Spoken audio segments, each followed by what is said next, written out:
So let us try to solve the next question. See what is the next question.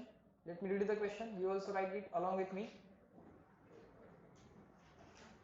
A proton moves from the large distance with a speed equal to u meter per second directly towards the free proton originally at rest. एक proton है. Okay, we are given a proton.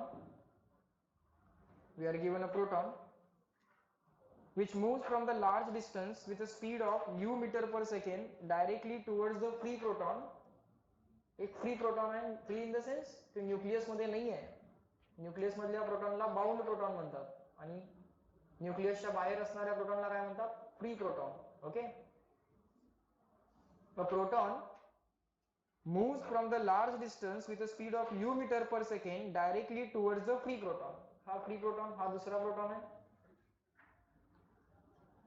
which was originally at rest. हा कसा आहे? रेस्टला आहे आणि हा proton त्याच्याकडे चाललाय with a speed equal to what?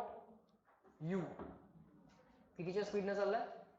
You एवढ्या स्पीडने चाललाय. Okay, clear? It is moving like this and this distance is very large. This is a large distance. Next, find out the distance of closest approach for the two protons in terms of mass of proton m and the charge of proton e. Proton's mass m, proton वरचा charge e. या प्रोटॉनचा मास पण किती आहे ना? m. Charge on proton e plus e ना. Charge on electron किती? Minus e. Charge on proton किती? Plus e. Right. So काय विचारले? Find out the distance of closest approach. काय विचारले? Find out the distance of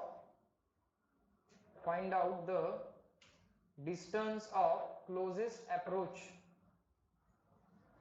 find out the distance of closest approach. Distance of closest approach त्यांनी आम्हाला विचारले.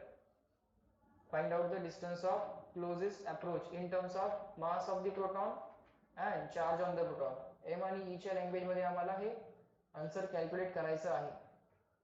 m आणि e च्या लँग्वेज मध्ये आम्हाला हे आन्सर कॅल्क्युलेट करायचं आहे. ओके, आता हे कसं करूयात बघा. काय विचारलाय क्वेश्चन कळाला आम्हाला? एक प्रोटॉन आहे जो इनिशियली कसा आहे? रेसला. दुसरा एक प्रोटॉन आहे तो पहिल्या प्रोटॉनकडे with speed equal to u चाललाय. बरोबर. सो अशा टाइपच्या क्वेश्चन्स ना सिच्युएशन बेस्ड क्वेश्चन्स म्हणतात. याला काय असं डायरेक्ट हा क्वेश्चन आम्ही आधी सॉल्व्ह केलेला आहे आणि हा कसा सॉल्व्ह करायचा असतो हे आम्हाला माहिती आहे असं नसतंय. काय सिच्युएशन आहे बघायची, त्या सिच्युएशनला तुम्हाला रिस्पॉन्ड करायचं. सो काय सिच्युएशन आहे? एक प्रोटॉन आहे दुसऱ्या प्रोटॉनकडे चाललाय. तो आधी रेसला आहे, हा आधी मोशन मध्ये with speed equal to u. आणि as this proton, the first proton, याला आपण फर्स्ट म्हणू म्हणजे फर्स्ट आणि सेकंड आपल्याला लक्षात येईल. First, this is second. The first proton is moving towards the second proton. Yes or no? So they are approaching each other. Yes or no? Approaching each other नको म्हणायला. हा मागचा प्रोटॉन आहे, तो पुढचा प्रोटॉन आहे. हा मागचा त्याच्या जवळ चाललाय. Yes or no? पण दोघांमध्ये रिपल्शन पण असणार. Yes or no? दोघांमध्ये रिपल्शन पण असणार. सो पुढचा पुढे पण जायला चालू करणार थोड्या वेळाने. Yes or no? कळतंय का? हा, याचा अर्थ असा आहे का पुढच्या प्रोटॉनचा स्पीड वाढत वाढत जाणार आहे. मागचा प्रोटॉन त्याच्या जवळ जवळ चाललाय. Yes or no? आणि त्यांच्यामध्ये रिपल्शन आहे. So can I say the front side proton will go on or will increase its speed because it is being repelled. कळतंय का? म्हणजे पुढच्या प्रोटॉनचा स्पीड वाढत वाढत वाढत वाढत जाणार आहे. बर, मागच्या प्रोटॉनला पण रिपल्शन आहे की नाही? मागचा प्रोटॉन सुद्धा इकडे फोर्स एक्सपिरियन्स करतोय. मोशन त्याची राईटवर्ड आहे, फोर्स त्याच्यावर लेफ्टवर्ड आहे का? पुढचा प्रोटॉन मागच्या प्रोटॉनला रिपेल तर करतोय, त्यामुळे त्याचा स्पीड मागच्याचा स्पीड काय होत जाईल? कमी कमी कमी कमी होत जाईल का? मग मला सांगा इनिशियली पुढच्याचा स्पीड किती आहे? 0. इनिशियली तो कसा आहे? रेसला. इनिशियली पुढच्याचा स्पीड 0 आहे. मागच्याचा स्पीड किती आहे? u. मागच्याचा स्पीड किती आहे? u. मग आता इनिशियली तर हे दोघं एकमेकांना काय करतील, अप्रोच इफेक्टिव्हली, कारण मागच्याचा स्पीड जास्त आहे, पुढच्याचा स्पीड कमी आहे, दोघांमधलं डिस्टन्स कमी होत जाईल की वाढत जाईल? मागच्याचा स्पीड जास्त आहे, पुढच्याचा स्पीड कमी आहे, दोघांमधलं डिस्टन्स काय होत जाईल, कमी होत जाणार. पण हळूहळू मागच्याचा स्पीड काय होत गेलाय, कमी होत गेलाय, आणि हळूहळू पुढच्याचा स्पीड काय होत गेलाय, वाढत गेलाय. बरोबर. एक स्टेज अशी येणार जेव्हा दोघांचा स्पीड एक्झॅक्टली इक्वल झालेला असेल. मागच्याचा स्पीड काय होत चाललाय, कमी कमी कमी कमी होत चाललाय. बरोबर. पुढच्याचा स्पीड वाढत वाढत वाढत वाढत चाललाय. एक स्टेज अशी येणार जेव्हा मागच्याचा स्पीड कमी कमी होत होत आणि पुढच्याचा स्पीड वाढत वाढत वाढत वाढत काय होतील, इक्वल होतील का? एक स्टेज अशी येणार जेव्हा या दोन्ही प्रोटॉनचा स्पीड काय आहे, इक्वल आहे. त्याच्या नेक्स्ट मुवमेंटला काय होईल, मागच्याचा स्पीड अजून कमी होणार, पुढच्याचा स्पीड अजून वाढणार. तेव्हा मात्र पुढच्याचा स्पीड जास्त झाला कोणापेक्षा, मागच्यापेक्षा. मग तेव्हा काय चालू होणार, सेपरेशन चालू होणार. हे सर, कारण पुढच्याचा स्पीड जास्त झाला कोणापेक्षा, मागच्यापेक्षा. त्याच्या आधीपर्यंत काय चालू होतं, अप्रोच. त्याच्या आधीपर्यंत काय चालू होतं, approach.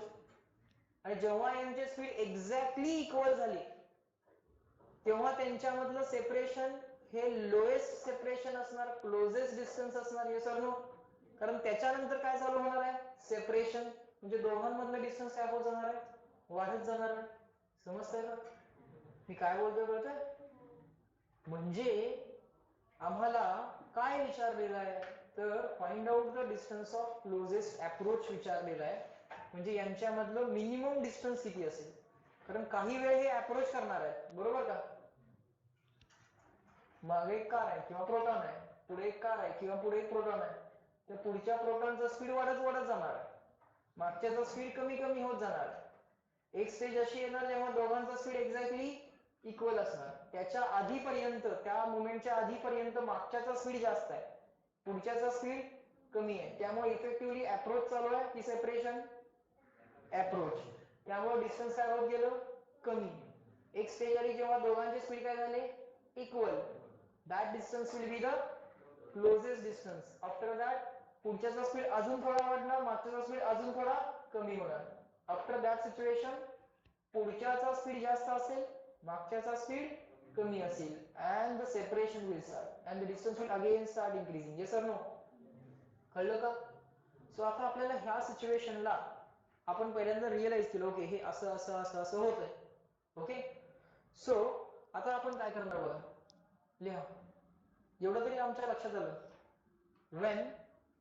when the separation between the two protons, when the separation between the two protons, when the separation between the two protons is smallest, their speeds, when the separation between the two protons is smallest, their speeds are equal. Yes or no? v1 equal to v2 equal to काय घेऊया, v घेऊया. Okay. एवढं तर कळालं. ती final situation पण draw करूया. ही initial situation झाली ना आपली, ही आपली इनिशियल सिच्युएशन झाली किंवा इनिशियली. फायनल सिच्युएशन काय होणार आपली, फायनल सिच्युएशन अशी होईल का, हा पहिला प्रोटॉन, हा दुसरा प्रोटॉन, याचा स्पीड किती झालाय, 20. याचा स्पीड किती झालाय, 20. मास याचं m, याचं मास m. दोघांमधलं सेपरेशन किती घेऊया, स्मॉल r. आणि हा स्मॉल r तर त्यांनी आम्हाला विचारलाय. Yes or no? काय दिले, काय विचारलं, कळालं का? What is given, what is asked. Is that clear? Clear everyone? आता पहिल्यांदा काय करूया, एनर्जी कॉन्झर्व करूया. गरज पडली तर मोमेंटम कॉन्झर्व पण लावूया. कारण बाहेरनं कुठला फोर्स लावलाय का, is any external force acting on the system? No. So you can conserve the momentum also. आलं इथपर्यंत लक्षात? काय काय दिलं होतं आम्हाला क्वेश्चन मध्ये, काय काय विचारलंय क्वेश्चन मध्ये, समजलं? पुढं बघा, आता लिहूयात conservation of energy. Conservation of energy, energy conserve करून इनिशियल आणि फायनल एनर्जी सिस्टीमची कॉन्झर्व करायची. कशी लिहावी लागेल? दोन पार्टिकल्स आहेत बरोबर. ऑफकोर्स आता इथं आपण ग्रॅव्हिटेशनल पीईचा विचार करत नाही. जी पोटेन्शियल एनर्जी आपण कन्सिडर करतो ती कोणती पोटेन्शियल एनर्जी आहे?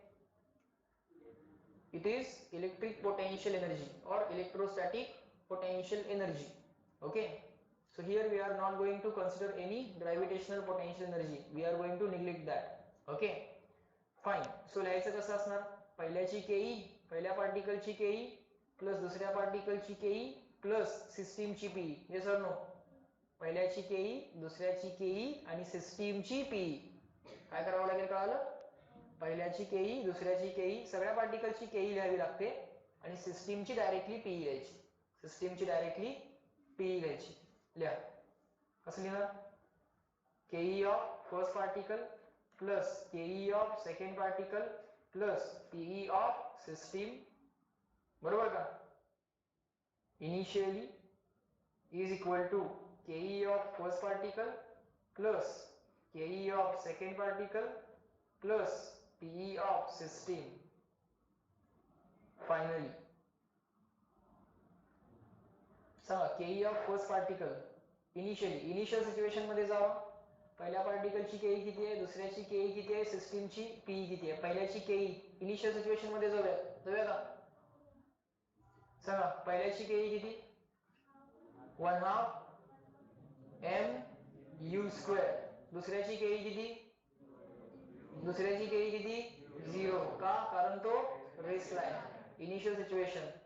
सिस्टीमची पीई किती?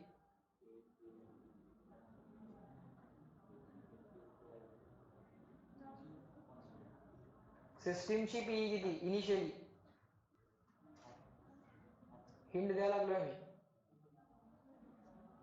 सेपरेशन काय दोघांमधलं? large. When the charges are at large distances from each other, their PE is equal to, system PE is equal to, yes or no?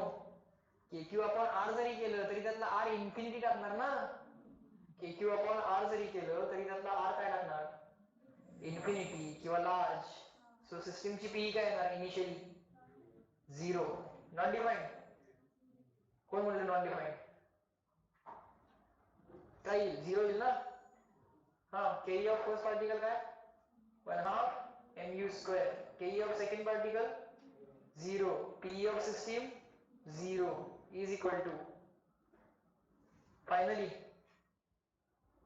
बघा, finally सांगा ही फायनल सिच्युएशन बरोबर का? ke of first particle 1/2 mv².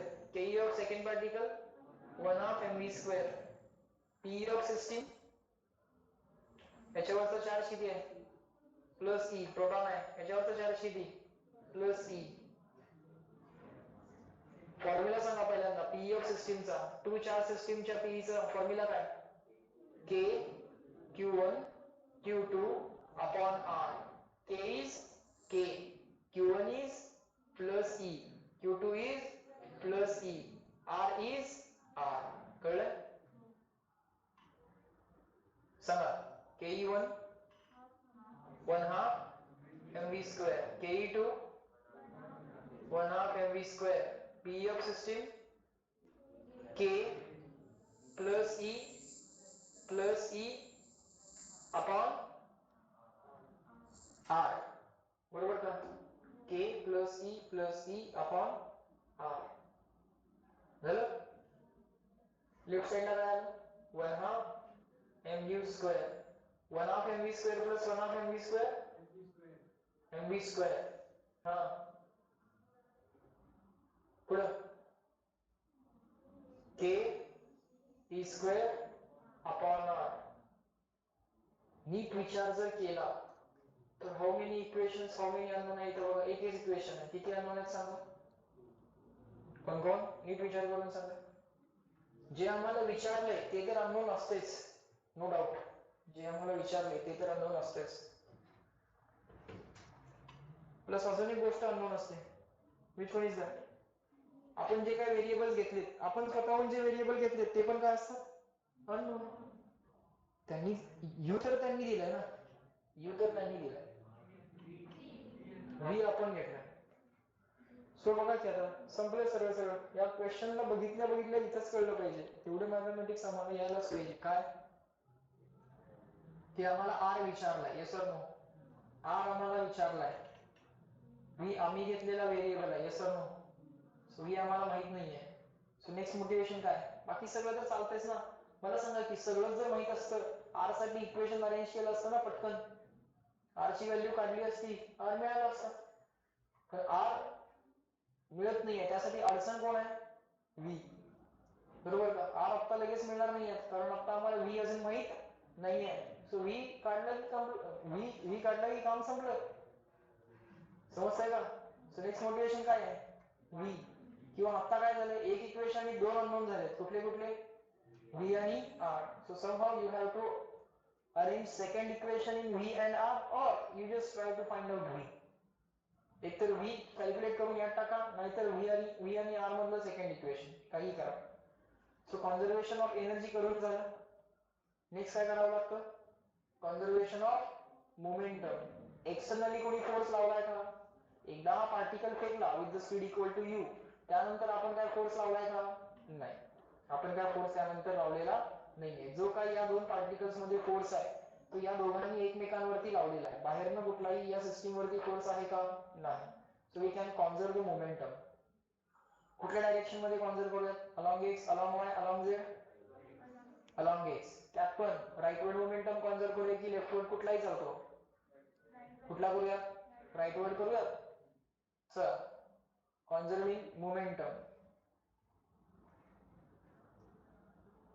कॉन्झर्विंग momentum, conserving momentum. काय लिहावं लागतं? Momentum of the system as a vector conserve होतो ना तो. Initially is equal to momentum of the system finally, बरं ऍज अ वेक्टर कॉन्झर्व होतो. मग सांगायला पाहिजे अलॉंग एक्स करायला, अलॉंग वाय करायला, अलॉंग झेड, किंवा इथे पी बार लिहावं लागतं. पण आता आपण कुठल्या डायरेक्शनच्या अलॉंग करायला लागलो? Along x. सो इथं बार वगैरे नाही, तर आपण इथं हे सगळं जे काय आम्ही करणार, हे सगळं जे काय आम्ही करणार ते कसं करणार? अलॉंग एक्स करणार. अलॉंग एक्स आम्ही हा मोमेंटम कॉन्झर्व करणार आहे. सांगा initial momentum of the system along X. त्यात पण राईटवर्ड वाला करूया की लेफ्टवर्ड वाला करूया? सो इनिशियल राईटवर्ड जेवढा मोमेंटम होता तेवढाच फायनल राईटवर्ड मोमेंटम यायला पाहिजे. सो इनिशियल सिच्युएशन मध्ये जावा, राईटवर्ड मोमेंटम काय आहे बघा. इनिशियल सिच्युएशन मध्ये गेलो का? हा, राईटवर्ड मोमेंटम कसं करणार? All rightward momentum minus all leftward momentum. Rightward momentum कोण कोण आहे? mu. याचा मोमेंटम किती आहे? 0. हा तर रेसला आहे ना, त्यामुळे याचा मोमेंटम किती? 0. मग हा एकटाच आहे राईटवर्ड. लेफ्टवर्ड कोण आहे का? नाही. मग ऑल राईटवर्ड कसं करणार? सॉरी, नेट राईटवर्ड कसं करणार? All rightward minus all leftward. एकटाच आहे राईटवर्ड, लेफ्टवर्ड कोण? नेटच आहे. आणि याचा मोमेंटम किती आहे? 0. समजतंय का? सो नेट राईटवर्ड मोमेंटम किती आला? All rightward minus all leftward. All rightward किती? mu. ऑल लेफ्टवर्ड किती? 0. आन्सर काय आलं? mu मायनस 0 म्हणजे काय? mu. कळलं? पुढे काय येणार? mu is equal to, final situation मध्ये जावा आणि राईटवर्ड मोमेंटम ऑफ सिस्टीम सांगा. फायनल सिच्युएशन इथे बघा. फायनल सिच्युएशन मध्ये नेट राईटवर्ड मोमेंटम किती आहे बघा. याचा किती? mv. याचा किती? mv. राईटवर्ड की लेफ्टवर्ड? राईटवर्ड की लेफ्टवर्ड? सो नेट राईटवर्ड कसं काढणार? All rightward minus all leftward. All rightward कोण कोण आहे? mv आणि हा mv. दोघंही कसे आहेत? Rightward. So net rightward is equal to all rightward minus all leftward. Leftward कोण आहे का? नाही, सोडून द्या. All net rightward equal to all rightward minus all leftward. Leftward तर नाहीच आहे, फक्त ऑल राईटवर्ड फक्त करायला पाहिजे. कोण कोण आहेत? mv आणि mv. बरोबर का? mv आणि mv. काय आहे? mv, mv plus mv. सरळ काय वेगळं करायची गरज लागत तर नाही. mv प्लस mb काय लागलंय, m ला m कॅन्सल, आन्सर काय आला, u equal to 2v, v is equal to काय आला, u बाय 2. इक्वेशन 2 म्हणा याला इक्वेशन 1 म्हणा. झालं की पुढे काय करायचं, v ला रिप्लेस करायचं. आता बाळांनो v ला रिप्लेस करा u बाय 2 न, बरोबर. त्यानंतर इकडे बघा जरा, v ला रिप्लेस करायचं u बाय 2 न, केलं. त्यानंतर हे सगळं लेफ्टला पाठवायचं, पाठवलं. इकडं काय कॅल्क्युलेशन होते बघायचं. राईट साइडला रेसिप्रोकल घ्यायचा, कारण r पाहिजे आहे ना. राईट साइडला रेसिप्रोकल घ्यायचा, लेफ्ट साइडला रेसिप्रोकल घ्यायचा. r is equal to equation arrange करायचं आणि मला सांगायचं r तुमचा किती आहे. कळलं काय करायचं, कळलं. टू इक्वेशन 2 आणून घे, जे पाहिजे आहे त्यासाठी इक्वेशन अरेंज करायचं ना. करा, या v ला रिप्लेस करा u बाय 2 न, सगळं लेफ्टला पाठवा, बाकी सगळं r वाला टर्म्स एका बाजूला पाहिजे, म्हणजे राईटला किंवा लेफ्टला. आणि r अल्टिमेटली अरेंज होईपर्यंत तुम्ही मला कॅल्क्युलेशन करताना दिसलं पाहिजे आणि r काय येतो ते तुम्ही मला सांगितलं पाहिजे. इक्वेशन 2 in 1 करणार आहात.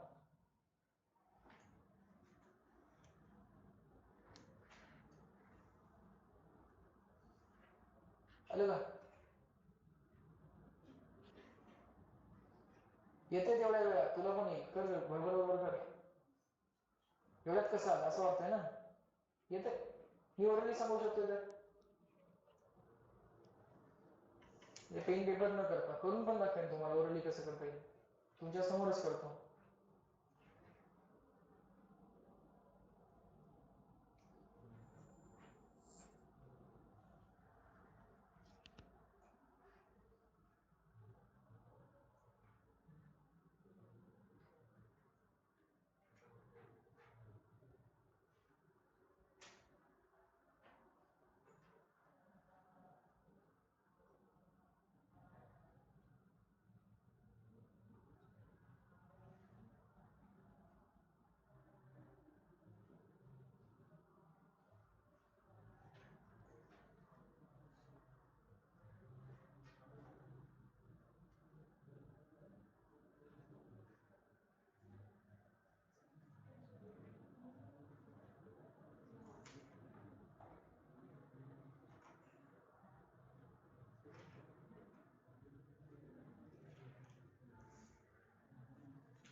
आन्सर आलं का,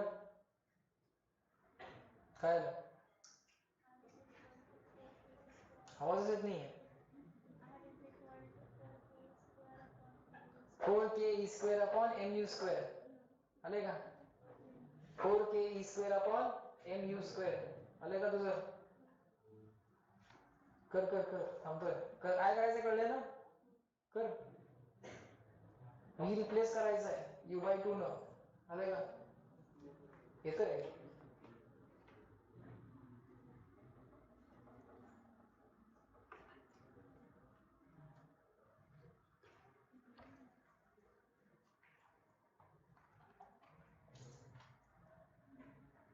मॉड्यूलची आणि मॉड्यूलच्या होमवर्कची वही रोज आणा. सेट 1 वगैरे रोज वही आणायची गरज नाही. जे काही रेग्युलर नोट्स आपण घेतो ती वही रोज आणतायच, फक्त मॉड्यूलच्या एक्सरसाइजची वही पण रोज आणा, म्हणजे मला कधीही होमवर्क चेक करता येईल, काही डिक्लेअर वगैरे करत बसणार नाही. ठीक आहे. वेदांत वेदांत म्हणजे सर तुम्हाला हे कसं सुचतं,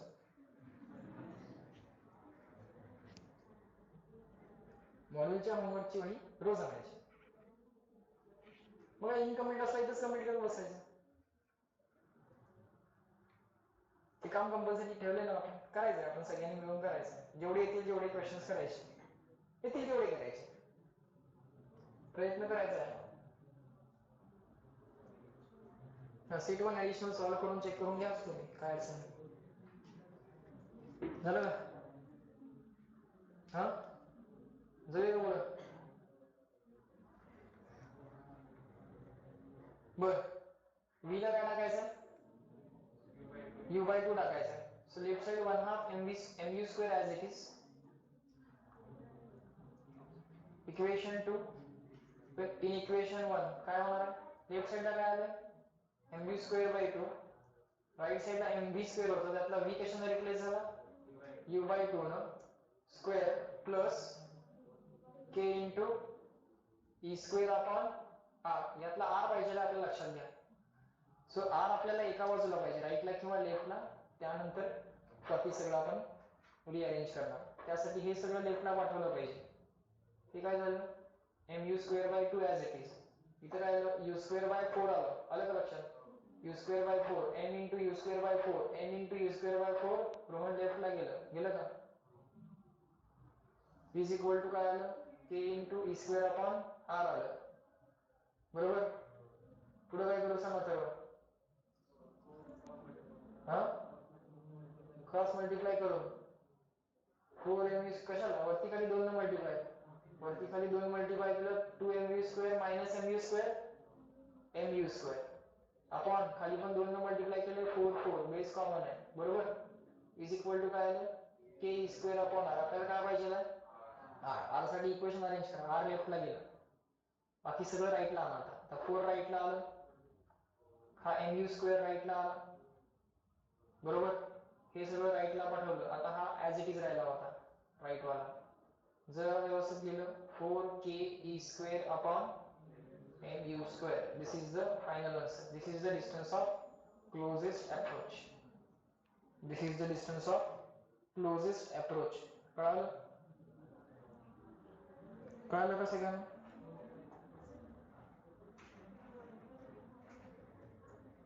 आले लक्षात समजलं सगळ्यांना. योगीराज तुझं नाव काय रमेश समजलंय का झोपेला का नाही ना. नेक्स्ट आता एक भरपूर मोठा क्वेश्चन आहे 8-10 लाईनचा क्वेश्चन आहे. काय काय सिच्युएशन दिली आहे बघा थोडासा ट्रिकी क्वेश्चन आहे पण असं दे करूया. हा काय काय सांगतो बघा काय काय दिले क्वेश्चन मध्ये बघा. 2 fixed equal positive charges each of magnitude 5 into 10⁻⁻5 coulomb. दोन equal charges दिले 2 equal charges we are given. Let us call them q1 q2 आणि दोन्ही पॉझिटिव्ह आहेत. 2 equal and positive charges each of magnitude 5 into 10⁻⁻5 coulomb 5 into 10⁻⁻5 coulomb are located at points A and B separated by the distance of 6 meter. आणि हे सगळं त्यांनी स्वतःहून diagram मध्ये दाखवलेलं आहे. त्यांनी स्वतःहून हे सगळं डायग्राम मध्ये दाखवलेलं आहे. डायग्रामच्या लेफ्टला राईटला वरती खाली थोडीशी जागा असली पाहिजे. एक चार्ज आहे ए दुसरा चार्ज आहे बी दोघांमधलं सेपरेशन 6 मीटर आहे. त्यांनी त्याला असं डिवाइड पण केलेलं दिसतंय 3 मीटरचं सेपरेशन त्यांनी दाखवलेलं आहे.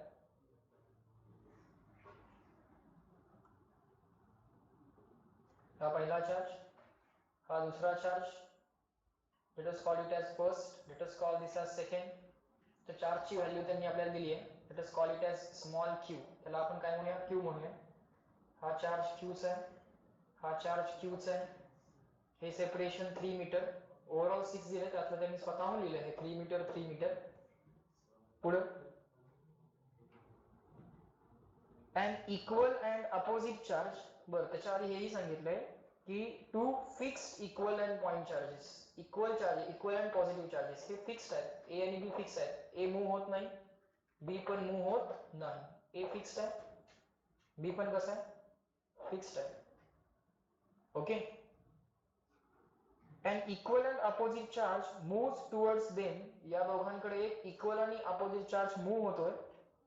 and equal and opposite charge moves towards them along the line COD.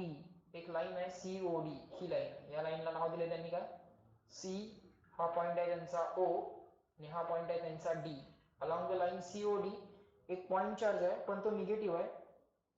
An equal and opposite charge moves towards them along the line COD. Along the line COD, the perpendicular bisector of the line AB. COD he line काय आहे तेही सांगितलंय. COD line is the perpendicular bisector of line AB. Line AB चा तो perpendicular bisector आहे. So obviously हा angle 90 असणार. हे डिस्टन्स हाफ, हे डिस्टन्स हाफ. टोटल डिस्टन्स 6 दिलं होतं, त्यातलं हे 3 झालं, त्यातलं हे 3 झालं. पुढं द मुव्हिंग चार्ज म्हणजे थर्ड चार्ज कुठेतरी आहे या लाईन वरती, तो मूव्ह व्हायला लागलाय टुवर्ड्स ए आणि बी, तो मूव्ह व्हायला लागलाय आणि तो निगेटिव्हली चार्ज आहे कारण हे दोघं पॉझिटिव्ह आहे. त्यांनी सांगितलंय opposite charge. The moving charge when it reaches the point C at a distance of 4 meter from O. Point C किती डिस्टन्स वरती आहे? 4 मीटर. पॉइंट सी किती डिस्टन्स वरती आहे? 4 मीटर फ्रॉम ओ. परत वाचतो. The moving charge when it reaches the point C at a distance of 4 meter from O. एक moving charge आहे, निगेटिव्ह आहे, तो जेव्हा सी ला पोहोचलाय, सी ला पोहोचलाय, तो चार्ज किती आपला? Equal and opposite charge. So हे क्यू आहे, हा काय आहे? Minus Q.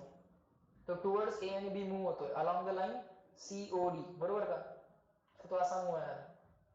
when that moving charge reaches the point C, which is at a distance of 4 meter from O, its kinetic energy is 4 joule. त्यावेळी त्याची kinetic energy किती आहे?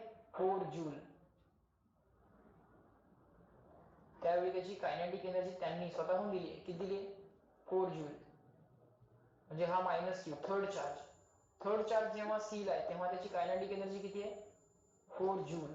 बरं, हा पण डेटा दिलाय. पुढे calculate the distance of farthest point. काय म्हणतात? कॅल्क्युलेट द डिस्टन्स ऑफ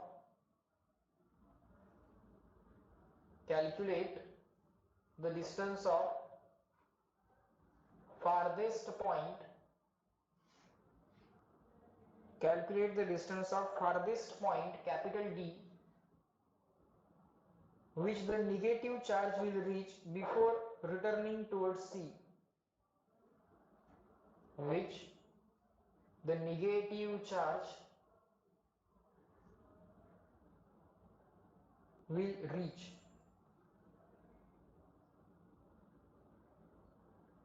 हा निगेटिव्ह चार्ज किती, मॅक्सिमम किती डिस्टन्स लांब जाऊ शकतो असं विचारलंय. Calculate the distance of farthest point D. Calculate the distance of farthest point D which the negative charge will reach. Which the negative charge will reach. Question झाला लिहून. आता या सिच्युएशनला आपल्याला अनालाइज केलं पाहिजे. डायरेक्टली असं असणार नाही आहे. एक्झाम मधला प्रत्येक क्वेश्चन ऑलरेडी बघितलाय आणि कसं सॉल्व्ह करायचं माहिती आहे असं नसतंय. क्वेश्चन वाचायचा, काय सिच्युएशन आहे बघायची, ती सिच्युएशन अनालाइज करायची आणि मग आन्सर लिहायचं. ओके. सो आता हा निगेटिव्ह चार्ज आहे, तो असा चाललाय. आता काय अडचणच नाहीये. ए पॉझिटिव्ह आहे, ए पॉझिटिव्ह आहे, फर्स्ट चार्ज पॉझिटिव्ह आहे, सेकंड चार्ज पॉझिटिव्ह आहे, थर्ड चार्ज निगेटिव्ह आहे. फर्स्ट चार्ज थर्ड चार्जला बोलवायलाच लागलाय, सेकंड चार्ज थर्ड चार्जला बोलवायलाच लागलाय, बरोबर का? अट्रॅक्टच करायला लागलाय. ए सी ला अट्रॅक्टच करतोय, बी पण सी ला अट्रॅक्टच करतोय. C in the sense third charge. Third charge असा मूव्ह होणार, बरोबर का? असा मूव्ह होणार, मूव्ह होत होत इथे येणार, आला. इथे आल्यानंतर पुढे जाताना दिसला, पुढे जाताना दिसतोय. पण जेव्हा बघा त्याची ही वाली जेव्हा जर्नी चालू होणार, ही वाली बघा, जेव्हा थर्ड चार्जची जर्नी अशी चालू होणार, थर्ड चार्जची ही वाली जर्नी चालू होणार, तेव्हा नीट विचार करा. हा चार्ज कसा आहे? पॉझिटिव्ह आहे की निगेटिव्ह आहे?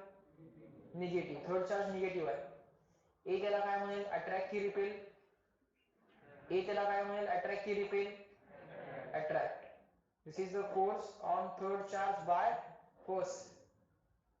बी पण त्याला काय म्हणेल? अट्रॅक्ट की रिपेल? अट्रॅक्ट. बी पॉझिटिव्ह आहे, सी निगेटिव्ह आहे, बरोबर का? This is the force on third charge by second charge, बरोबर का? थर्ड चार्ज पॉझिटिव्ह आहे, थर्ड चार्ज निगेटिव्ह आहे, सेकंड चार्ज पॉझिटिव्ह आहे. सो आता मला सांगा त्याच्या मोशनला या दोन्ही फोर्सेसमुळे अपोज होणार की असिस्ट? अल्टिमेटली या दोन्ही फोर्सेसचा रिझल्टंट कसा येणार? असा येणार का? असा येणार का? त्यामुळे त्याच्या मोशनला अपोज होणार की असिस्ट? अपोज. मग त्याचा स्पीड काय होत जाणार? इन्क्रीज की डिक्रीज? इन्क्रीज की decrease? Decrease. It will go on decreasing. समजलं? सो निगेटिव्ह चार्ज या मिड पॉइंटला क्रॉस करून जेव्हा पुढे जायचा प्रयत्न करेल तेव्हा त्याचा स्पीड काय होत गेला? Decrease decrease decrease decrease decrease decrease decrease decrease zero. झाला का झिरो? झिरो झाला. परत तो ओढला जाईल की नाही? परत तो ओढला जाईल की नाही? अरे अजून पण पॉझिटिव्हच आहे, बी अजून पण पॉझिटिव्हच आहे, थर्ड चार्ज अजून पण निगेटिव्ह आहे, जस्ट स्पीड काय झालाय? झिरो. तो परत ओढला जाईल, yes or no? It will be again attracted. So again speed increase increase increase increase increase increase increase. इथं काय होणार? मॅक्सिमम स्पीड होणार का? परत लांब चालला की decrease decrease decrease decrease decrease decrease decrease. सीला जाऊन किती होईल? सीला जाऊन झिरो नाही होणार, सीला कायनेटिक एनर्जी आहे, सीला जाऊन झिरो होणार नाही, अजून पुढे जाईल. गेला का पुढे? परत decrease decrease decrease decrease decrease होत किती झाला? झिरो. परत यायला लागला इन्क्रीज इन्क्रीज इन्क्रीज. इथं केई किती आहे? 4. परत अजून स्पीड इन्क्रीज इन्क्रीज, बरोबर का? इथं काय झालं? Speed maximum. पुढं परत decrease decrease decrease decrease decrease decrease. इथे किती झाला? झिरो. परत इन्क्रीज. स्वतः तो करत बसेल आयुष्यभर, त्याला काय काम असेल? चार्ज ऑसिलेट होताना दिसायला लागला का? दिसायला लागला का? झालं इमॅजिन? बर. मग इनिशियली सिस्टीमची केईपी किती आहे बघा, फायनली सिस्टीमची केईपी किती आहे बघा, आणि कॉन्झर्व करा. काय विचारलंय आम्हाला माहितीये? काय विचारलंय? Calculate the distance of farthest point D which the negative charge will reach. म्हणजे हे विचारलंय. कळतंय का बघा? काय विचारलंय? हे डिस्टन्स विचारलंय का? हे डिस्टन्स त्यांनी आम्हाला विचारलंय. काय नाव देऊया त्या डिस्टन्सला सांगा? आर देऊया? बर ठीक आहे, तुम्ही सांगाल तसं. हा आर कॅल्क्युलेट करायचा. So R is equal to question mark. तर तुम्ही एक्सवायझर काही म्हणू शकला असतं, काही अडचण नाही. आता आर म्हटलं तर राहू. हा कसा सुटणार आहे हा क्वेश्चन? हा आर कॅल्क्युलेट करायला सिस्टीमची इनिशियल केईपी, सिस्टीमची फायनल केईपी. इनिशियली थर्ड चार्ज कुठे आहे? पहिल्याकडे बघून सांग. इनिशियली थर्ड चार्ज कुठे आहे? इनिशियली थर्ड चार्ज कुठे आहे? सी ला. फायनली थर्ड चार्ज कुठे घेणार आहे आपण? डी ला. कळालं? बर. सो आता काय लिहिणार आपण? केई. पण मला सांगा, आपण मला सांगा पॉइंट ए फिक्सच आहे ना? त्याची केईपी काय, त्याची केई बदलणार आहे का? ए ची? नाही. चार्ज बी पण फिक्सच आहे ना? सेकंड चार्ज पण फिक्स आहे ना? त्याची केई बदलणार आहे का? नाही. सो ए आणि बी ची केई तर बदलत नाही. ए आणि बी मधलं सेपरेशन बदलायला लागलंय का? नाही. ए आणि बी चं सेपरेशन बदलायला लागलंय का? नाही. सो एबीच्या पीई मध्ये काय चेंज होतोय का? एबीच्या इंटरॅक्शन एनर्जी मध्ये म्हणजे एबीच्या पीई मध्ये काय चेंज होतोय का? नाही. चेंज कुणाच्या पीई मध्ये होणार? एसी सिस्टीमच्या आणि बीसी सिस्टीमच्या, बरोबर? फर्स्ट आणि सेकंड चार्ज यांच्यामध्ये जे काही डिस्टन्स आहे ते मॉडिफाय होणार आहे की नाही? फर्स्ट आणि थर्ड चार्ज, फर्स्ट आणि थर्ड चार्ज, कळतंय का? इनिशियली सेपरेशन हे आहे का? फायनली सी चार्ज कुठे असणार आहे? पॉइंट डी ला असणार आहे. तेव्हा सेपरेशन मॉडिफाय व्हायला लागलं. मूव कोण व्हायला लागला एवढाच विचार करा की मूव कोण व्हायला लागला? सी. त्यामुळं पोटेन्शियल एनर्जी जी बदलणार ती कुणाकुणाची बदलणार? कुठल्या कुठल्या इंटरॅक्शनचा विचार केला पाहिजे? 1 आणि 3, 2 आणि 3 एवढ्याच इंटरॅक्शनचा विचार केला पाहिजे. तुम्हाला सगळ्या सिस्टीमची पोटेन्शियल एनर्जी लिहित बसायची गरज नाही, हे मला सांगायचं आहे. परत एकदा समजून घ्या. ए ऑलवेज फिक्स आहे, बी ऑलवेज फिक्स आहे, आणि एबी मधलं डिस्टन्स पण ऑलवेज काय आहे? फिक्स आहे. म्हणजे एबी ची केईपी बदलणार आहे का? एबी ची केईपी बदलणार आहे का? नाही. म्हणजे फर्स्ट आणि सेकंड ची केईपी बदलणार नाहीये. कोणाची केईपी बदलणार आहे? थर्ड ची. कोणाची केई पी बदलणार आहे? थर्डची. मग केई अँड पीई, पीई सिस्टीमची लिहित बसणार नाही आपण, पीई सिस्टीमची लिहित बसणार नाही आपण. भले तुम्ही सिस्टीम म्हणा, चालेल, काय अडचण नाही, पण लिहिताना कसं लिहायचं ते तुम्हाला मी सांगतो. लिहिताना कसं लिहायचं ते मी तुम्हाला सांगतो. केई कोणाची? थर्ड चार्जची बघणार ना. पीई कोणाची बघणार? थर्ड चार्जची.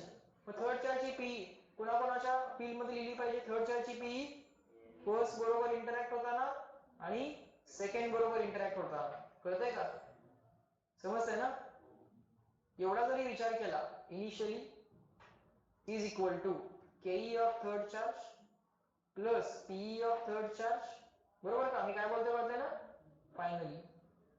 इनिशियली म्हणजे काय? ऍट पॉइंट सी, आणि फायनली म्हणजे काय? At point D. कळते ना सगळ्यांना? बरं, सांगा बरं, इनिशियली म्हणजे ऍट पॉइंट सी थर्ड चार्जची केई किती आहे? 4 आहे का? किती आहे ती? 4 प्लस इनिशियल पोटेन्शियल एनर्जी सांगा थर्ड चार्जची. ती फर्स्ट बरोबर असणार आणि सेकंड बरोबर असणार, बरोबर का? हे डिस्टन्स काढावं लागेल. कोण सांगेल हे डिस्टन्स? हा 3 आहे, हा 4 आहे, हा काय असेल? 5. आता हे आपण काढलंय म्हणून त्याला स्क्वेअर ब्रॅकेट करू. थर्ड चार्ज तर याच्याबरोबर पण इंटरॅक्ट होत असणारच, म्हणजे ही पण इंटरॅक्शन एनर्जी लिहावीच लागणार आपल्याला. ती किती येणार? ते डिस्टन्स किती येणार बरं? 5 मीटर, बरोबर का? हे पण 5 मीटरच झालं. सांगा थर्डची फर्स्ट बरोबर फॉर्म्युला सांगा पहिल्यांदा. थर्डची फर्स्ट बरोबर फॉर्म्युला सांगा. K Q1 Q3 upon R13. Yes or no? So K plus Q, बरोबर का? Plus Q minus Q upon 5. Yes or no? कळलं का नाही? K plus Q minus Q upon 5. पुन्हा डाऊट असेल इमिजिएटली सांगायचं, बरोबर? प्लस थर्ड चार्जची in the field of second काय लिहिणार? K, बोला, प्लस Q, पहिला सांगा answer. K plus Q minus Q upon 5. K plus Q minus Q upon 5, बरोबर? ही काय आहे? Interaction energy of third with the first, बरोबर का? With the first. आणि ही काय आहे? Interaction energy of third with the second. First आणि सेकंडची इंटरॅक्शन लिहित बसायची गरज आहे का? जरी तुम्ही ती लिहिली, मग इनिशियल केस मध्ये जर लिहिली तर फायनल केस मध्ये पण लिहावी लागेल. बरं, ती अशी लेफ्ट साइडची टर्म आणि राईट साइडची टर्म ऍज इट इज काय झाली असती? कॅन्सल. कारण ती इंटरॅक्शन एनर्जी बदलणार आहे का?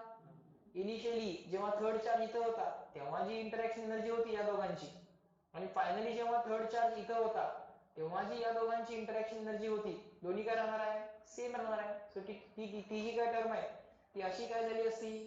कॅन्सलच झाली असती. सो कोण मूव्ह व्हायला लागलाय? थर्ड. मग थर्डचा फक्त विचार करा इंटरॅक्शन एनर्जी लिहिताना. थर्डची इंटरॅक्शन विथ फर्स्ट, थर्डची इंटरॅक्शन विथ सेकंड, ती इंटरॅक्शन एनर्जी म्हणजेच पी इज इक्वल टू थर्डची kinetic energy at point D सांगा. काय असेल? 0. का बरं? तो फार्देस्ट पॉइंट आहे ना, तिथे थांबला असेल ना फॉर अ मोमेंट आणि परत रिटर्न बॅक येणार आहे.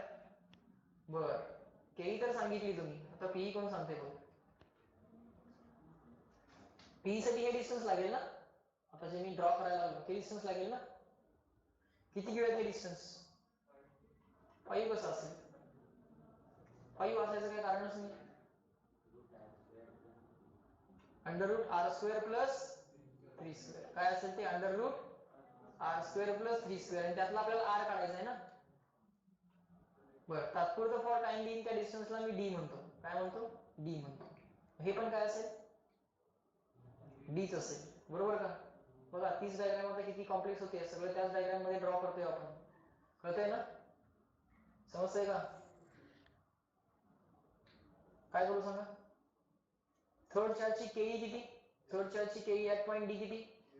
0 प्लस थर्ड चार्जची पी लिहायची आता विथ द फर्स्ट आणि थर्ड चार्जची लिहायचे विथ द सेकंड. काय येणार के हा प्लस क्यू. इथं आला असेल थर्ड चार्ज काय आहे मायनस क्यू. सो बोला K plus Q minus Q upon D. K plus Q कळते ना सगळ्यांना minus Q upon D plus third charge इथं आलाय का सेकंड चार्ज इथंच आहे. मग थर्ड ची इंटरॅक्शन विथ द सेकंड ती काय असेल के हा प्लस क्यू हा प्लस क्यू हा मायनस क्यू अपॉन डी. कळते ना. हा थर्ड चार्ज तुमचा असा मूव्ह होणार आहे.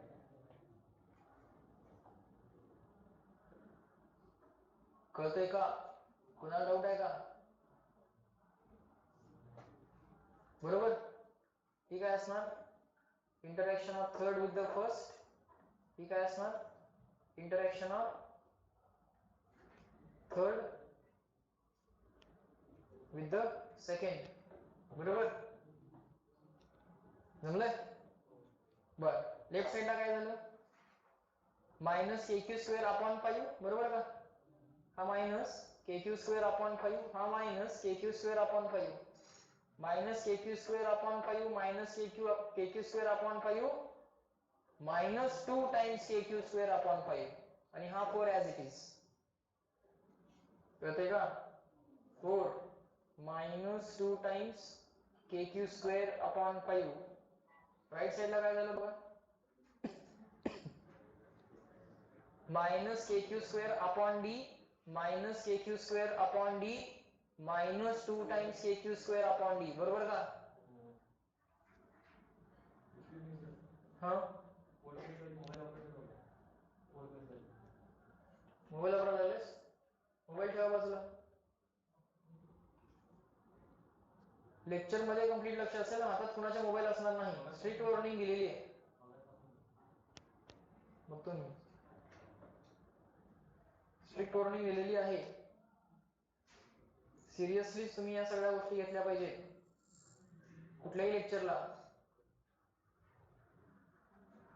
बरं चला लक्ष द्या. काय आलं इथं के क्यू स्क्वेअर मायनस के Q square upon d minus के क्यू स्क्वेअर अपॉन डी काय येणार मायनस 2 टाइम्स के क्यू स्क्वेअर अपॉन डी. बघा क्वेश्चन थोडासा ट्रिकी आहे अजून सॉल्व्ह नाही झालेला. अजून व्हॅल्यूज टाकायचे आहेत. बरोबर का पहिल्यांदा सिच्युएशनचं कंप्लीट अनालिसिस केलं का. सिच्युएशनचं अनालिसिस केल्यानंतर काय काय लिहावं लागते कळतंय का. ही स्लाइड कळली आहे का आम्हाला दिसताना सगळं कॉम्प्लेक्स दिसतंय पण हळूहळू ते डेव्हलप होत गेलंय. लक्षात आली ती सगळी स्टोरी आणि तो कसा ऑसिलेट होणार आहे तेही लक्षात आलंय का तुम्हाला. बर आता आपल्याला काय करायचं आहे डी काढायचं आहे का आपल्याला नाही आपल्याला काय काढायचं आहे आर. पण आपण काय करूयात पहिल्यांदा डी काढूया. एकदा आपण डी काढला तर आपल्याला आर काढता येईल. Yes or no convince. So पहिल्यांदा आपण डी काढूयात नाहीतर उगाच इथं under root R square plus 3 square D बसायला नको. जरा पहिल्यांदा डी काढायचा प्रयत्न करूयात. ओके आता जरा व्हॅल्यूज टाकायला सुरुवात करा. के ची व्हॅल्यू सांगा 9 इंटू 10 रेस टू 9. क्यू ची व्हॅल्यू सांगा दिले त्यांनी हा 5 इंटू 10 रेस टू मायनस 5. त्याचा काय करायचा आहे स्क्वेअर डिवायडेड बाय काय 5 is equal to minus 2 times k ची व्हॅल्यू 9 इंटू 10 रेस टू 9 परत क्यू ची value 5 into 10 raise to minus 5 त्याचा स्क्वेअर आणि अपॉन डी. आता हा बेसिकली वन इक्वेशन वन अननोनचा गेम आहे. यात अननोन कोण आहे डी एकटाच अननोन आहे का. जरा लेफ्ट हँड साइड व्यवस्थित सॉल्व्ह करून घेतली पाहिजे. राईट हँड साइड व्यवस्थित सॉल्व्ह करून घेतली पाहिजे. हे ओरली करता येते नीट बघा इकडे बघा मी ओरली करतो. हे बघा 10 रेस टू मायनस 5 चा स्क्वेअर किती झाला 10 रेस टू मायनस 10. ते मायनस 10 आणि हे प्लस 9 किती झाले मायनस 1 बरोबर. सो तो मायनस 1 झाला. आता पुढं पायचा स्क्वेअर किती आला पायचा स्क्वेअर 25 अपॉन पाय किती झालं पाय. पायचा स्क्वेअर 25 झाला अपॉन पाय झाला. वरती किती आलं 5 कळतंय का? सो या सगळ्याचा विषय संपला. आता हा वरती आलेला 5 आणि हा 10 किती झाला? हा 5 आणि हा 2 सॉरी हा 5 आणि हा 2 किती झाला? किती झाला? कुठला मायनस आहे? 5 आणि 2 करा फक्त. 5 आणि 2 किती झाला? 10. तो 10 आणि हा 10⁻⁻1 किती झाला? तेव्हा आपलं 5 इथंच आलंय, आपलं 10⁻⁻1 इथंच आलंय. तुमच्या लक्षात नसेल आलं तर एवढं तरी आलंय? आले का? हा 10⁻⁻5 चा स्क्वेअर आणि हा 10⁻⁹ ते मिळून काय झालं? -1. हा 5 स्क्वेअर 25/5 करून किती झालं? 5. आता हा 5 इंटू 2 किती झाला? 10. तो 10 आणि 10⁻⁻1 कॅन्सल म्हणजे 1 करेक्ट. हे किती झालं? 9. आणि काय राहिले का? संपलं इथं. 9 - 4 आलं का लक्षात? Is equal to right hand side बोला. कसं करणार सांगा? बघा इकडे एकदा मी कसं करतोय बघा. 10⁻⁻5 चा स्क्वेअर 10⁻⁻10 -10 + 9 -1 याचा विषय संपला. किती आलं? -1. 5 चा स्क्वेअर 25 इंटू 2 50. 50 चा 0 आणि 10⁻⁻1 कॅन्सल बरोबर. 5 इंटू 9 45 कळलं का? हा -45/d not a big deal. किती आला answer? 4 - 9 -5 equals 45/d. d equals 45/5. किती आलं? तरी बरं सगळं मीटर मध्ये दिले, त्याने परत सेंटीमीटर मध्ये करत बसावं लागलं असतं बरोबर का? अजून संपला नाही क्वेश्चन. संपला क्वेश्चन? क्वेश्चन संपवायची गडबड नसली पाहिजे. काय विचारलंय बघा. अजून काय विचारलंय? आर विचारलाय, तो आणि कॅल्क्युलेट करायचा आहे. 15 मिनिटं झाली, एकच क्वेश्चन करावं. बोला पुढे काय करू? नाव काय काढायचं आपल्याला? हा आर काढायचा आहे बघा. हा आर कसं काढणार? Under root d square minus 3 square. R square कुठला? आरच काढायचा आहे. R is equal to under root d square minus 3 square. Pythagoras घरी शोधत तुम्हाला. अंडर रूट काय? d square minus 3 square. d किती आलाय? 9. 9 स्क्वेअर मायनस 3 स्क्वेअर. 9 स्क्वेअर किती? 81. 3 स्क्वेअर किती? 9. आन्सर किती आलं? किती आलं? 72. रूट 72. 72 ला काय लिहिता येईल? 9 इंटू 8 लिहिता येईल का? हा 3 इंटू रूट 8. रूट 8 ला कसं लिहितात माहिती आहे सगळ्यांना? 4 इंटू 2 करेक्ट. 4 इंटू 2 परत त्या 4 ला स्क्वेअर रूटच्या बाहेर 2 आलं. 2 रूट 2 लिहिणार बरोबर का? म्हणजे 6 रूट 2. रूट 2 ची व्हॅल्यू किती? 1.414. 1.41 घेतला होता. हा 6 × 6 24 carry 2. 6 into 1 is 6. 6 plus 2 is 8. Dot after 2 digit. 8.46. Everything is in SI unit. So this is the distance up to which the minus Q charge will go. यांचं आन्सर किती आले? 8.48 आले. आमचे किती आले? 8.46 आले. एवढं चालतंय. 4 ऑप्शन मधनं सिलेक्ट करायचं. न्यूमेरिकल टाइप क्वेश्चन असतात ना नीटला, जेईला असतात. जेईचा क्वेश्चन आहे पण येईल का आम्हाला? येईल ना करता आम्हाला? येईल का? त्यांचेही क्वेश्चन करता येतील ना? सर त्यांचे काही क्वेश्चन आम्ही करणार. आलं का? जमलंय? करूया पुढचा क्वेश्चन. समजलंय का सगळ्यांना? व्यवस्थित शांतपणे जसं मी क्वेश्चन सोडवलाय तसं सोडवावं लागतो. शांतपणे याचा अर्थ स्लो सोडवा असं नाहीये. आता मी तुम्हाला समजावून सांगतोय म्हणून एक एक गोष्ट करतोय बरोबर. तेव्हा तुम्हाला सॉल्व्ह करायचं तेव्हा तुम्हाला कोणालाही समजावून सांगायचं नाहीये. कॅल्क्युलेशन कसं केलंय कळलंय का? तसं कॅल्क्युलेशन तुम्हालाही करता यायला पाहिजे. जे जे जे कॅन्सर होते त्याला खाट मारतोय, जे जे शिल्लक राहते त्याला गोल करतोय का? हीच गोष्ट इथं फक्त शिल्लक राहिली आहे. इथं फक्त हा 5 शिल्लक राहिला, 9 शिल्लक राहिला आहे. मग तो नेक्स्ट स्टेपला कॅरी झालाय, -45 झालाय का, 9 × 5. बरं चला पुढे आणि क्वेश्चन. आता तुम्हाला एनर्जी बॅलन्स करायचे, मोमेंटम बॅलन्स करायचे किंवा मोमेंटम कॉन्झर्व, एनर्जी कॉन्झर्व, अशा टाईपचे जे काही कॉम्प्लेक्स क्वेश्चन्स आहेत मिक्स कॉन्सेप्ट वाले, ते जमतील असं म्हणेन मी. आता आणखीन काही क्वेश्चन सॉल्व्ह करूयात. चला आणखीन काही क्वेश्चन्स आपण सॉल्व्ह करूयात. बघा काय क्वेश्चन आहे. क्वेश्चन असा आहे बघा, what is the work done by electrostatic field, what is the work done bye, लिहा पटपट, what is the work done by electrostatic field,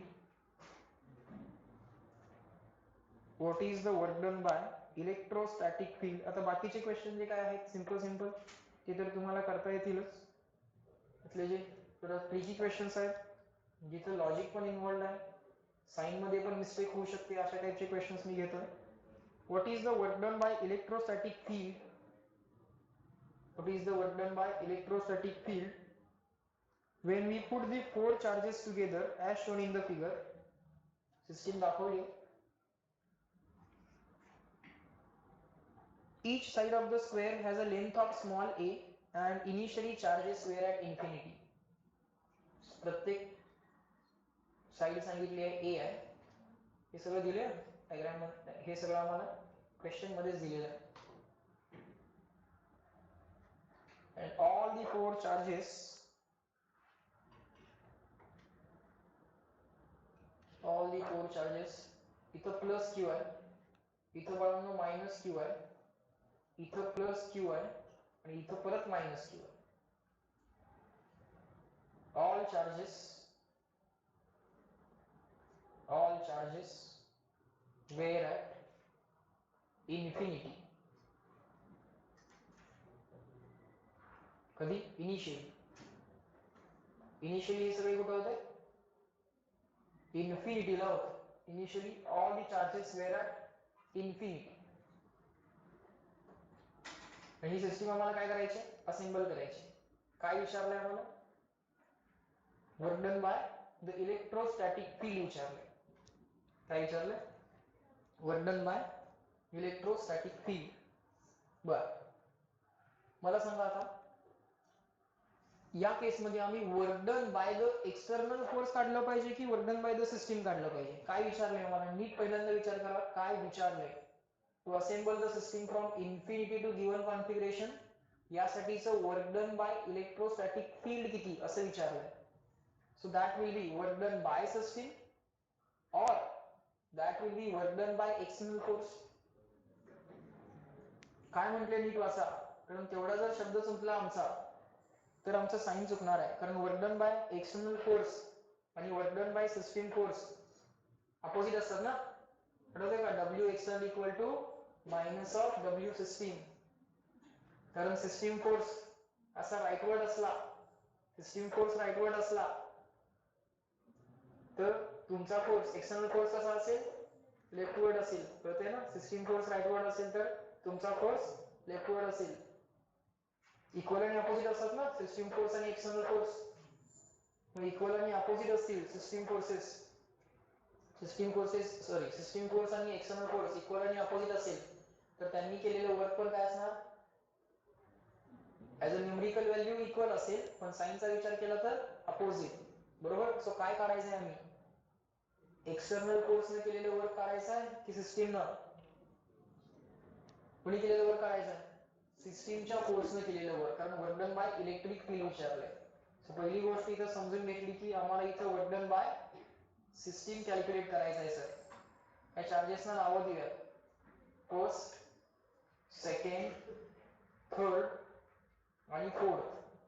work done by system कसं काढायचं एवढं तरी माहिती. Work done by system is equal to negative of work done by external force, आणि work done by the external force is equal to change in potential energy, because we want to bring the charges without acceleration. जे काय work केलंय ते सगळं कशामध्ये खर्च झालंय? To change the potential energy. Kinetic तर काय आता चेंज करत नाहीये, बरोबर का? म्हणजे सिस्टीमची फायनल एनर्जी मायनस सिस्टीमची इनिशियल एनर्जी. कळतंय का? तर सिस्टीमची इनिशियल किती आहे?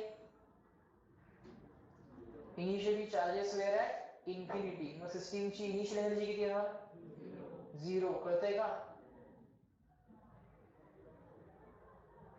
ui equals u infinity equals 0. कळलं? कारण हे सगळे चार्जेस कुठे होते? इन्फिनिटीला होते. सो w एक्सटर्नल म्हणजेच काय झालं आत्ताच्या केसमध्ये? uf म्हणजे final. f stands for final, u stands for potential energy. Clear? So हे जे काय फायनल कॉन्फिगरेशन आहे याची एनर्जी सांगा मला. या पेजवर तर काय बसणार नाही आहे. पुढच्या पेजवर जाऊया पुढे.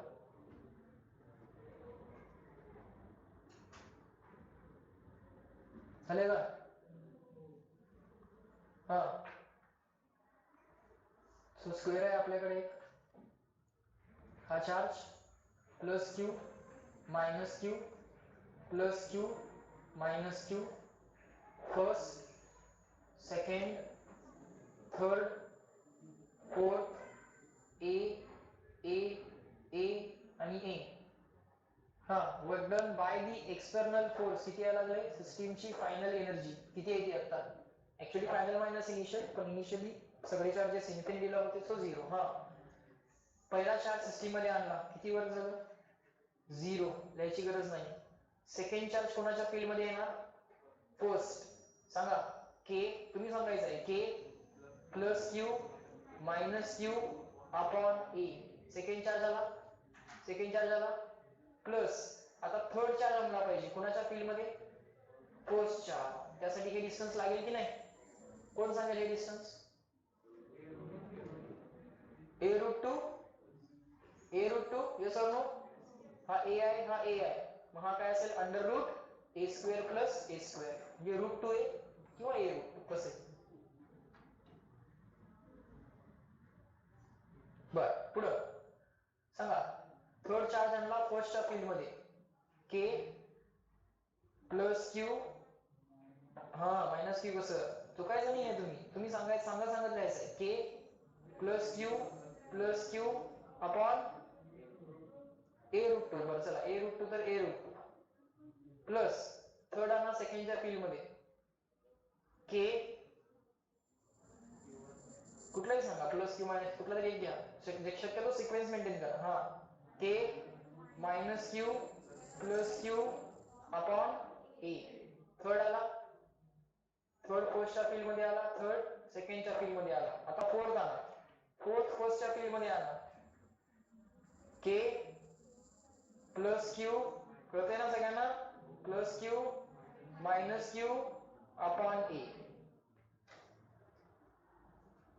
प्लस फोर्थ थर्डच्या फील्ड मध्ये आणा. सांगा. K plus Q minus Q upon a.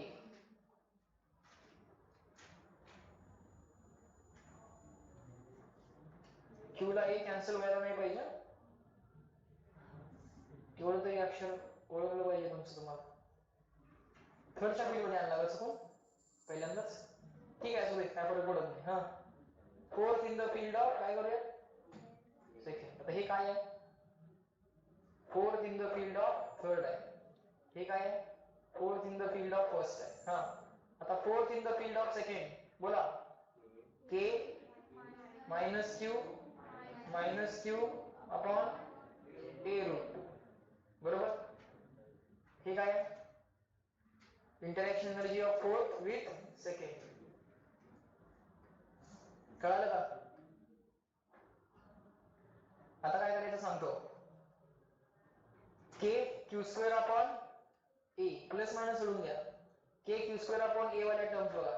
K Q square upon a, k Q square upon a, k Q square upon a, k Q square upon ए. बरोबर.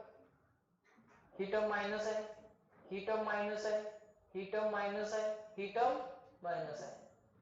सो काय झालं? K q minus K Q square upon a minus K Q square upon a minus K Q square upon a minus K Q square upon a. काय झालं? Minus 4 k Q square upon a. कळलं? आता k Q square upon a root 2 वाला term त्याला double tick करायचं. K Q square upon a root 2. K Q square upon a root 2 इथे आहे का आणि कुठे आहे? इथे आहे का? के Q square upon a root 2 plus minus सोडून द्यायचं. पहिल्यांदा प्लस मायनस सोडून द्यायचं. के Q square upon a root 2 k Q square upon a root 2. बरोबर का? कळतंय? हा. ही टर्म काय आहे? पॉझिटिव्ह. ही टर्म काय आहे? पॉझिटिव्ह आहे ना. So K Q square upon a root 2 k Q square upon a root 2 हे मायनस मायनस प्लसच होणार आहे आणि ही टर्म ऑलरेडी पॉझिटिव्ह आहे. काय झालं? 2 times K Q square upon a root 2. Are you getting this? बर, आता परत k Q square upon a k Q square upon a common काढायचं. इन द ब्रॅकेट काय आलं? -4 प्लस इथं काय राहिलं? 2/√2. बरोबर का? 2/√2 म्हणजे काय असतं? 2/√2 म्हणजे काय असतं? √2 असतं. कळलं ना? तर हे काय आहे? डब्ल्यू एक्शन होता ना. आम्हाला काय विचारलंय?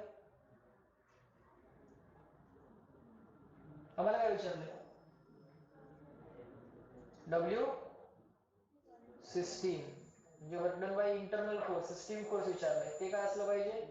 Minus of W external. कळतंय का? याच आन्सरला काय करणार? मायनस न मल्टिप्लाय करणार. Minus K Q square upon A in the bracket -4 plus √2. समजलं का? Any doubt? कसा करायचा होता क्वेश्चन समजतोय का? अशा टाइपचे ट्रिकी क्वेश्चन एखाद्या वर्षी एक्झामला आले तर करून यायचं आहे.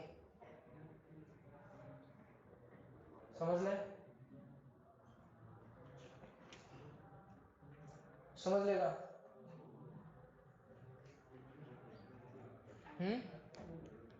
अजून 1-2 क्वेश्चन सॉल्व्ह करूया. 12:30 लेक्चर. कॉलेज कधी आहे? 12:30. ठीक आहे, जेवायला वेळ मिळेल असं बघेन मी तुम्हाला. झालं का? नेक्स्ट क्वेश्चन काय दिले बघा? If the electric potential energy of the system is positive. बघा, एक सिस्टीम दिली आम्हाला. त्यांनी सांगितलंय potential energy, of course electric potential energy of the system is positive. दिलेलं आहे की पॉझिटिव्ह आहे. then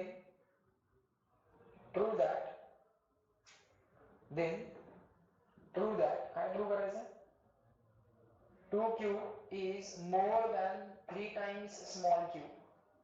2q more than 3q येते हे प्रूव्ह करायचं. if the p of the system is given to be positive. सिस्टीमची पी पॉझिटिव्ह देऊन ठेवली आहे. त्यांची सिस्टीम जी आहे ती इक्वेटोरियल ट्रायंगल आहे. It's an equatorial triangle. Q. Here the charge is 2q. Charge दाखवा असा मोठ्या गोळ्याने. This is -q. This side is A, this side is A, this side is A. असा क्वेश्चन दिलेला आहे. I will give you 1 minute. Potential energy of the system काय सांगितली आहे? पॉझिटिव्ह सांगितली आहे. मग ते प्रूव्ह करा म्हणताय की 2q ची व्हॅल्यू मोर दॅन 3q आहे. जर potential energy of system positive असेल तर पी ऑफ सिस्टीम लिहिता येते सगळ्यांना? लिहिता येते ना? 3 चार्जेस आहेत ना, मग नाव द्या त्याला. 1 2 3 करा त्याला. पोटेन्शियल एनर्जी ऑफ सिस्टीम लिहिता येते ना सगळ्यांना? ती लिहायची. ती काय सांगितलं त्यांनी? पॉझिटिव्ह. मग त्याला मॅथमॅटिकली कसं लिहिणार विचार करा. पी ऑफ सिस्टीम काय आहे? पॉझिटिव्ह आहे. पी ऑफ सिस्टीम तर लिहिता येते. ती पॉझिटिव्ह आहे म्हणजे नक्की मॅथमॅटिकली कसं लिहायचं ते बघा. ओके, आणि त्या हिशोबाने मग रिअरेंजमेंट करून 2q मोर दॅन 3q जरा प्रूव्ह करा. I will give you 1 minute. Think over it.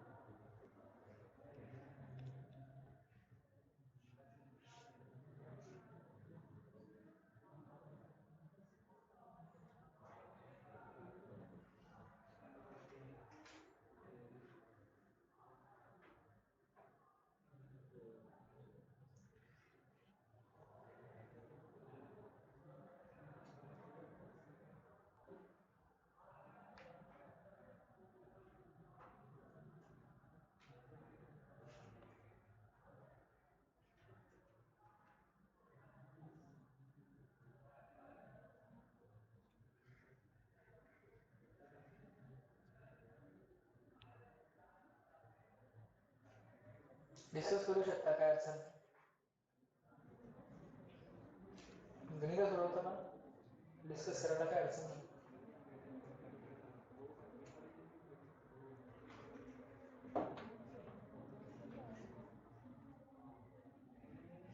मला सांगा की इज पॉझिटिव्ह याला मॅथमॅटिकली कसं लिहिणार? पीई इज पॉझिटिव्ह म्हणजे कसं लिहिणार? मॅथमॅटिकली कसं लिहिणार? मॅथमॅटिकली कसं लिहिणार? समथिंग इज पॉझिटिव्ह याला मॅथमॅटिकली कसं लिहिणार? हा, ग्रेटर दॅन 0. पी लिहिता येते की नाही? That P should be what? Greater than 0. एवढं लिहिता येईल का नाही? आणि त्यानंतर नुसती अरेंजमेंट करा, तोपर्यंत अरेंजमेंट करा, कॉमन काढा, काय काय करायचं करा. करू दे तुम्हाला तुम्हाला त्या रिअरेंजमेंट मी करून दिला देणारच आहे. पण पेपरला काय मला बसायचं नाही. कसलं बरं झालं असतं सर? पेपरला तुम्हाला बरं असतं.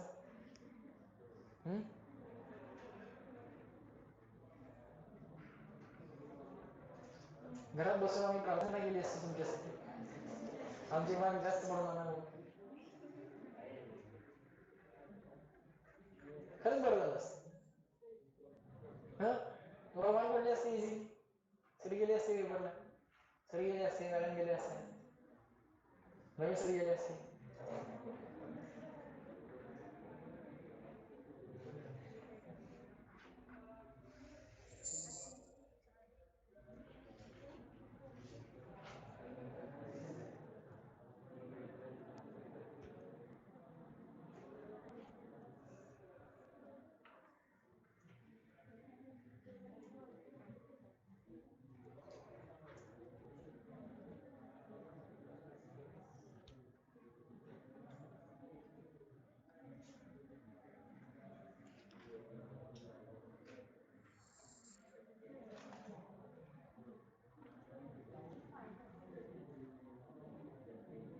काय फायनल इनिशियल काय करायचंच नाहीये. आता सिस्टीमची जी पीई आहे,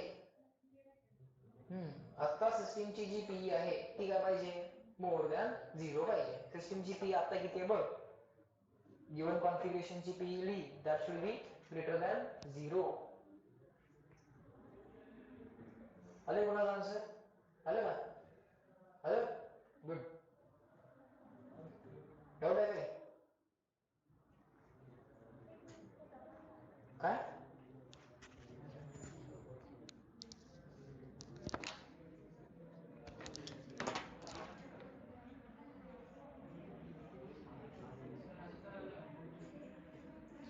मल्टिप्लाय होईल ना, जे कॉमन काढले ते 0 ला मल्टिप्लाय होईल असतात, जे कॉमन काढले ते 0 ला मल्टिप्लाय आणि 0 ला डिवाइड होईल. जे तुम्ही कॉमन काढले के कॅपिटल क्यू अपॉन स्मॉल ए कॉमन येतोय का? के कॅपिटल क्यू अपॉन स्मॉल ए कॉमन येतोय का? तो पाठवा की 0 ला डिवाइड करायला पाठवा किंवा मल्टिप्लाय करायला पाठवा, ते 0 होऊन जाते. येते का?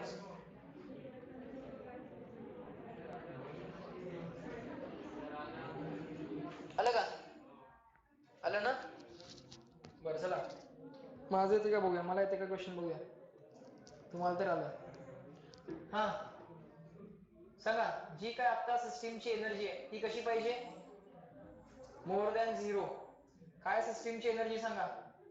फर्स्ट ला आणायला 0, सेकंड ची interaction energy with the first सांगा. के कॅपिटल क्यू 2Q अपॉन, अरे बोला की, अपॉन ए प्लस सेकंड आला फर्स्टच्या फील्ड मध्ये. बर, आता थर्ड येणार, third in the field of first, third ची इंटरॅक्शन विथ द फर्स्ट बोला. K capital q minus small q upon a plus third येणार सेकंडच्या फील्ड मध्ये, के 2Q minus small q upon a. This answer should be more than 0. Common काय काय येते? k k k common, capital Q capital Q capital Q common, a a a काय आलं? Common आलं का? k capital Q upon a common आलं. इथं काय शिल्लक राहिलं? 2Q इथं काय राहिलं मायनस क्यू, इथं काय मायनस 2q, बरोबर का? Minus 2q is equal to 0, greater than 0. बर, हा a गेला 0 ला मल्टिप्लाय करायला, किती झाला 0. हा kq गेला 0 ला डिवाइड करायला, किती झाला 0. हा 2 capital Q as it is, minus q minus 2q minus 3q, 3q पाठवा राईटला, 2q as it is, 3q पाठवा राईटला, काय होईल मायनसचा काय होईल प्लस, फक्त मध्ये इक्वल टू साइन येणार नाही, मध्ये कुठलं साइन शिल्लक राहणार मोर. आलं का लक्षात? समजला क्वेश्चन? आले का लक्षात? समजला का?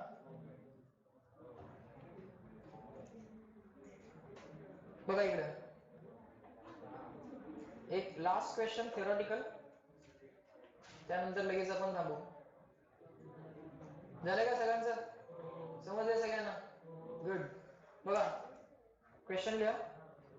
If the charge is released in electric field, if the charge is released, if the charge is released in the electric field, if the charge is released in the electric field, release केलाय म्हणजे initial त्याची velocity किती पाहिजे 0. Will it follow line of force, म्हणजे तो along the line of force move होईल का? Will it follow line of force?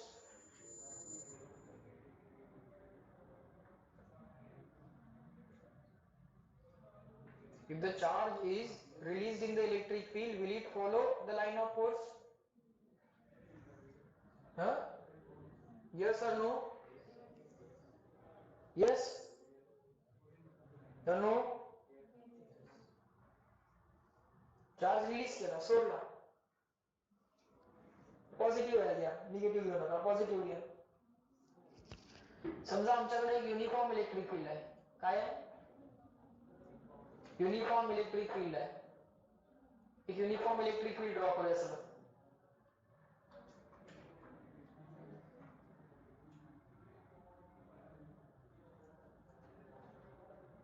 केले? एक चार्ज दिला चला त्याच्यात.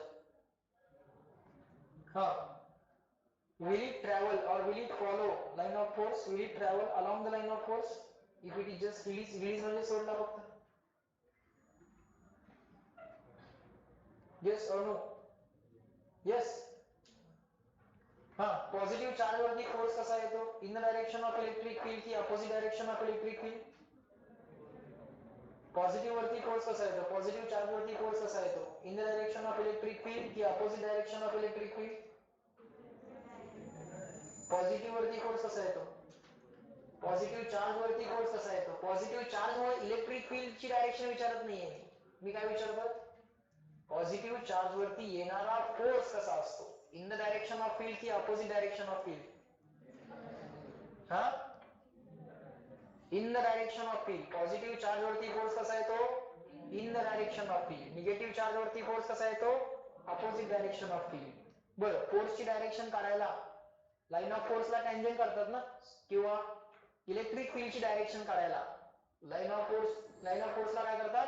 टँजंट करतात. Yes or no? इलेक्ट्रिक फील्डची डायरेक्शन कशी मिळते? लाईन ऑफ फोर्सला टँजंट काढून, बरोबर.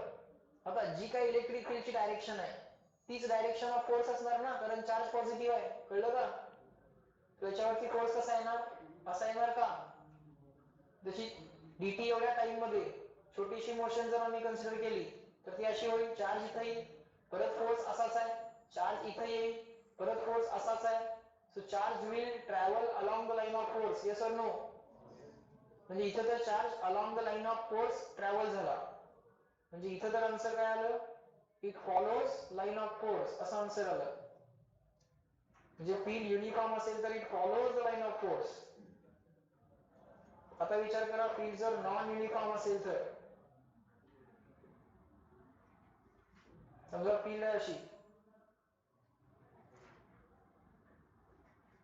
हा चार्ज आमचा इथं आहे, हा चार्ज असा बेंड होऊन जाणार, विचार करा याच्यावरती फोर्स कसा येणार, tangent to the line of force ना, फोर्स कसा येणार, tangent to the line of force, तो त्या लाईन ऑफ फोर्सला फॉलो करणार की ते लाईन ऑफ फोर्स लिव्ह करून बाहेर जाणार, लिव्ह करून बाहेर जाणार, दुसऱ्या कुठल्या तरी लाईन वरती जाणार मग, बरोबर का, तिकडे अजून एखादी लाईन असेल, बरोबर, त्या लाईन वरती गेला की ती लाईन त्याच्यावरती असा फोर्स लावेल, yes or no, so will it follow the given line of force, no, if the field is non uniform.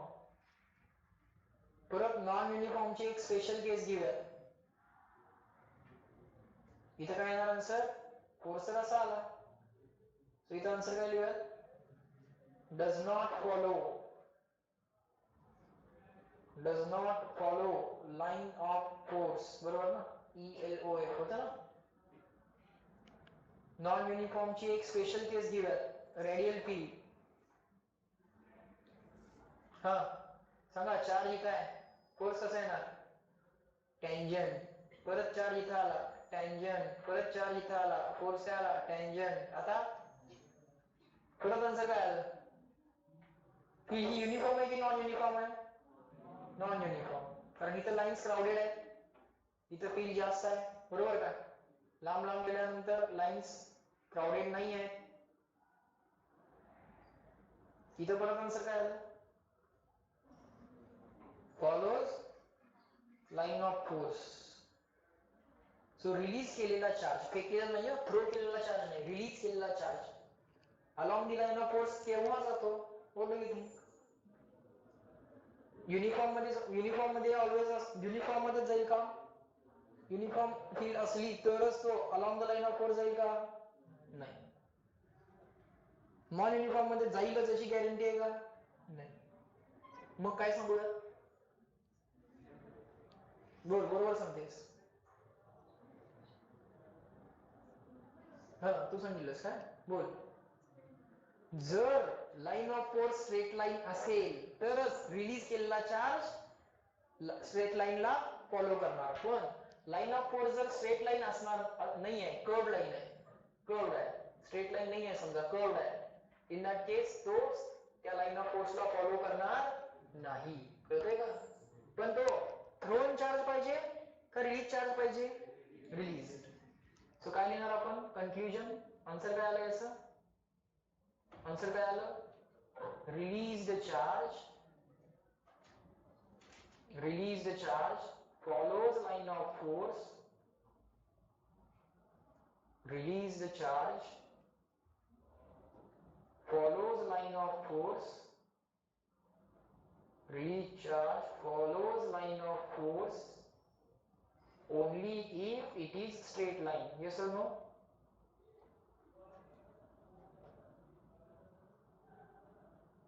only if it is straight line, clear,